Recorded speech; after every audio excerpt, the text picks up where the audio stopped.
श्री राधा वल्लभ लाल की जय। श्री हरवंश चंद्र महाप्रभु की जय। गुरुजी महाराज की जय। सभी रसकाचार्यन की जय। अभी हम जब गुजरात की यात्रा पे गए और वहाँ के उपरांत भी कुछ प्रश्न ऐसे आए जो भीड़ में या पब्लिक में हमसे नहीं पूछे गए, पर कुछ महत्वपूर्ण प्रश्न है जिनको हम आपसे भी साझा करना चाहेंगे। हो सके कि वह भी आपके जीवन उपयोगी रहें। या में आज प्रथम प्रश्न को हम ले रहे हैं। एक प्रश्न यह आया कि अब हम राधा वल्लभ लाल के उपासी हो गए हैं, पर या से पूर्व हमारे पूर्वज अन्य देवी देवता को पूजन करते और उनकी विग्रह हमारे घर में है, तो वाकई लिए हमें क्या करना चाहिए?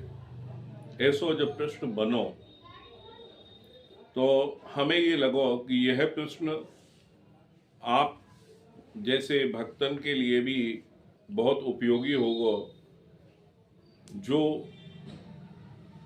कि अपने घर में सेवा पधरा रखी हो और साथ में ही अन्य देवी देवता भी विराजमान हो। तो कोई तो कह रहे हो कि हमें ये उपाय बताया है कि इन्हें यमुना जी में बिसरा दो या कोई देवालय में बिसरा दो, पर हमारा मन नए माने, क्योंकि जो परंपरा रही है वह परंपरा के अंदर अगर आप ध्यान से देखो, ये वृद्धाश्रम नाम की भी परंपरा नहीं थी। घर में बुजुर्गों को बड़ा सम्मान मान मिलता था घर के अंदर। तो ऐसे ही ये प्रभु जो उपासे गए पूर्वजों के द्वारा या बड़ों के द्वारा, आप उनका तिरस्कार ऐसे कैसे कर सकते हो? यह तो प्रभु का रूप है, वह कौन से रूप में लोगों को लुभा रहा है। यहाँ पे बहुत भटकाव की स्थिति आवे, लोग कह में कि मैं शिव जी को मानूं और मैं गणेश जी को नहीं मानता हूं, मैं गणेश जी को मानता हूं तो मैं देवी जी को नहीं मानता हूं, देवी जी को मानता हूं तो मैं इनको नहीं मानता हूं। ये बहुत लंबे समय से सुनते आ रहे हैं और इनको सार जो हमने अध्ययन किया वह को यही एक बहुत सूक्ष्म में बता रहे हैं आपको कि जैसे आप अपने शोभा बढ़ाने के लिए स्वर्ण आभूषण पहनते हैं। गले में पहनेंगे तो हार, हाथ में पहनेंगे तो कंगन या कड़ा, यहाँ पे पहनेंगे तो बाजूबंद, कमर में पहनेंगे कौंदनी, अलग अलग नाना अंगों के साथ में उनके रूप गुण सब बदल जाते हैं। पर मूलतः वे है क्या चीज, किसके बने हुए वो आभूषण? स्वर्ण के। तो स्वर्ण को जैसे ढाला गया वह वैसे रूप में आया। ऐसे ही प्रभु भी भक्त के अनुसार ही रूप धारण करते हैं।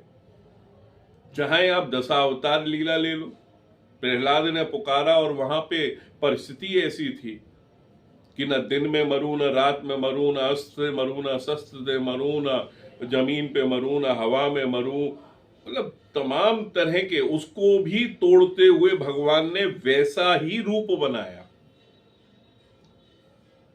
आज आपको लाड़ आ गए हो या ठाकुर के ऊपर, तो आप क्या वह ठाकुर को छोड़ दोगे?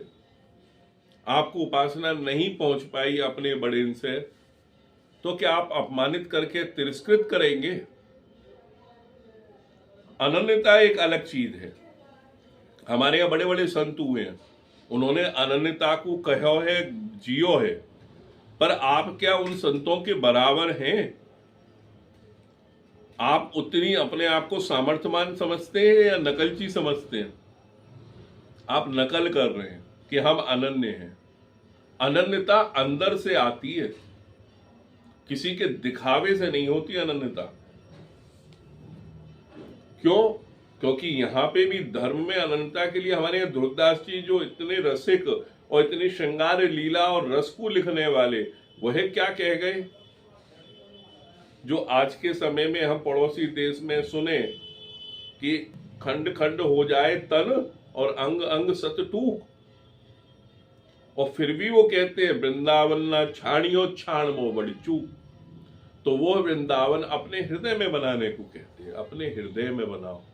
वृंदावन में रह के भी और वो वृंदावन को टेस्ट ही नहीं आ सकता है। अभी हमारी थोड़ी देर पहले चर्चा चल रही कृष्ण मोहन जी से, तो वो यही कह रहे कि आप एसी में रह रहे हो, आप ऐसे रह रहे हो, आप ऐसे कर रहे हो, तो कहाँ आप उस वृंदावन को पा पाओगे। हमारा एक मूलतः कहनो है आप सभी से, अपनो अहम अपनो अहंकार सब तो पहले बाहर रख के आओ, अपने घर को साफ करो, तब ठाकुर जी पधारेंगे।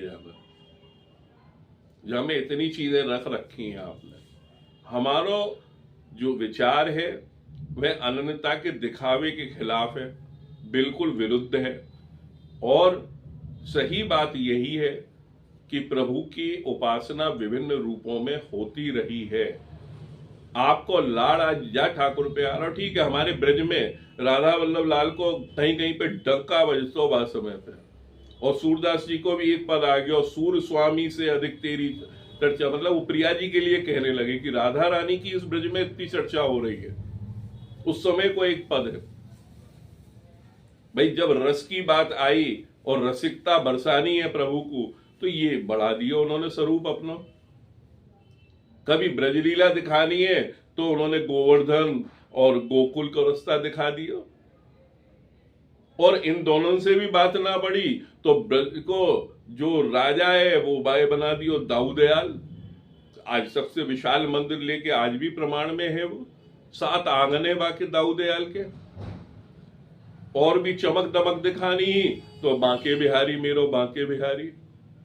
वो रसिकता, रस, रूप और ये रंग ठाकुर जी की लीला है। आप ये मत समझियो कि भीड़ बढ़ाने से और आज ये यहाँ पे भीड़ लग रही है, जहां में ही हम जुड़ जाएंगे तो हम भी पार हो लेंगे। ठाकुर वही है, मानो। और आप कृपा पात्र हुए, जहां पे भी हुए, जैसे भी हुए, हमारा ये मानना है भाई, बल से रखो, बल से संभालो, और जो बड़िन के दिए हुई परंपरा है बाको भी निर्वहन करना है। हाँ, आप अगर रोज की नित्यानी उपासना नहीं जानते, आप उनको रोज के नहीं क्रियाकलापों में कर सकते, तो जो अपने ठाकुर के लिए भोग लगा रहे हो वही साझो कर दो, वह एक ही रूप में है, मानो इस बात को।